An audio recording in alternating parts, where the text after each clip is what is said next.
Hi everyone. Time to have another look at an article at the Spirit Science website. And this time it's going to be one written by Jordan himself. Now, what's interesting about this particular episode of Why Do People Laugh at Spirit Science is that I am not actually going to address an article that butchers science.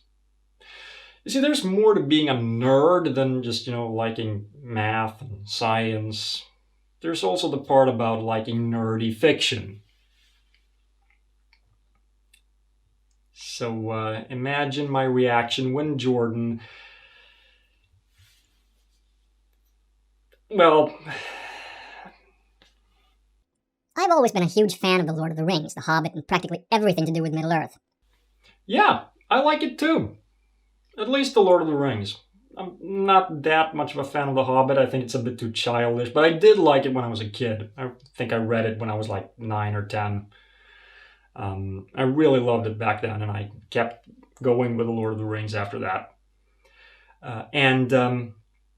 Well, if you want a decent measurement of just how big a nerd I am,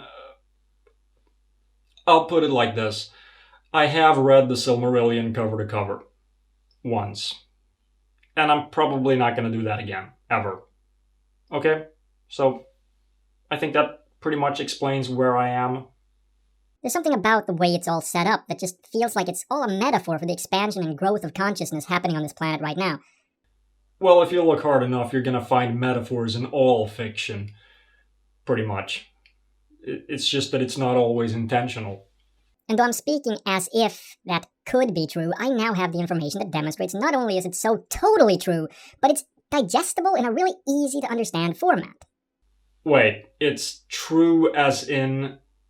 It's true that it's a metaphor, or do you mean it's true as in it's a true story? I have to ask because, you think Jews are from space. You probably think The Lord of the Rings is for real. Okay, so I'm sure at least half of you are like googly-eyed with awe right now. No, we're rolling our eyes. There's a difference. In the video above, they describe a single, all-creative entity known as Eru Iluvatar, who exists by itself in the void of nothingness. Being lonely, he creates an expansion of himself in a plethora of fractals to keep him company and spend eternity together in harmony and grace. Does that sound familiar at all? Yes, actually it does. Now, why would that be? Could it be that Tolkien drew a lot of inspiration from old myths? This entity mirrors the mythos of God from the Christian Genesis and all of the creation tales from around the planet, from Egyptian to Mayan, Indian, Sumerian, and others. Right out of the gate, Tolkien is literally using his storytelling ability to weave a new means of telling the story of spirit and how the cosmos came into being. Tolkien didn't literally use his storytelling ability to weave anything. You can't weave something literally using a storytelling ability. You mean figuratively. That's the exact opposite of literally. The same story that we discussed in Spirit Science 6. Yeah, I skipped that one. Maybe someday. But anyway, why do you think that is? Well, it's because Tolkien and the New Age nutters drew their inspiration from the same sources. Old myths with themes that are as old as fiction itself. Now, along in the story, there also comes this evil dude, Melkor, who was one of the most powerful Valar that was created, who didn't want to sing and play in harmony with the rest of God's creation. He wanted to play his own song, and so he did, creating discord and evil across the cosmos. Even you will figure this one out, Jordan. The story of Melkor is a perfect representation of the story of Lucifer. What? Jordan figured something out and he got it right! How... Do I have to tell this joke? It's too... Okay. How precious... No. I told you it was gonna suck. The Lucifer experiment, if you recall from the Human History movie, was about a particular consciousness connected to the all who didn't want to play the same boring song. He wanted to be his own rock star, so he split himself off from the God Source consciousness field and did his own thing, creating chaos and destruction in his wake. And you guessed it, took over the world. Of course! I remember. Sadly. One does not simply forget something that stupid. Although we haven't literally met elves and dwarves in this dimension. Are you sure about that, Jordan? Well, let's think about this.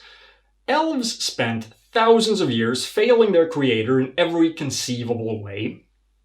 They were exiled from their homeland, they live in isolation from others, and certainly don't like the idea of marrying someone who isn't one of them. They have an easily recognizable facial feature, they all certainly look like they're stinking rich, and they're called Eldar, meaning star people, which might give you the impression that they are from space. You can see the connection between how creations in nature are so a part of nature that they don't really divert away from it to explore what they are truly capable of. Okay, I've been meaning to bitch about this for a long time, Jordan.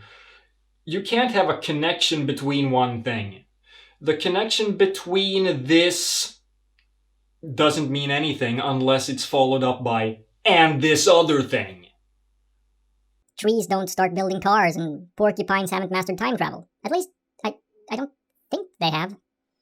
All jokes aside. What's the joke? I mean, you do believe in so many crazy things that when you say time-traveling porcupines, that I expect you to actually be serious. That's what makes humans so special, is that we have the ability to create beyond what nature has set out for us. Isn't that supposed to be a bad thing? Or are you just being inconsistent as usual? Anyway, I get it. You like The Lord of the Rings. So do I. But that doesn't mean it contains some great meaning or that it's a true story. It's fiction. That's it. But just like with sacred geometry, you see what you want to see and then you impose that and act like it's been there all along and there's some deep, mysterious meaning to it. And that's just not how it works. But anyway, I guess a lot of people have been wondering now why I've bothered addressing this. Am I that big a Lord of the Rings fan? I mean, if I don't even want to read the Silmarillion, again, how big a Tolkien fan can I be? Why would it bother me that Jordan butchers Tolkien? Well, it's not so much that he butchers Tolkien. The reason I have addressed this article is this. I've read The Hobbit and The Lord of the Rings, but I have yet to make my way to the Silmarillion. So you want to talk about how Tolkien's work is all set up, but you haven't even read the Silmarillion, the book that sets it all up? Really? So not even when you're dealing with fiction will you do even the most basic research, like, I don't know, read the fiction you're actually talking about before you talk about it? I don't know why I was surprised.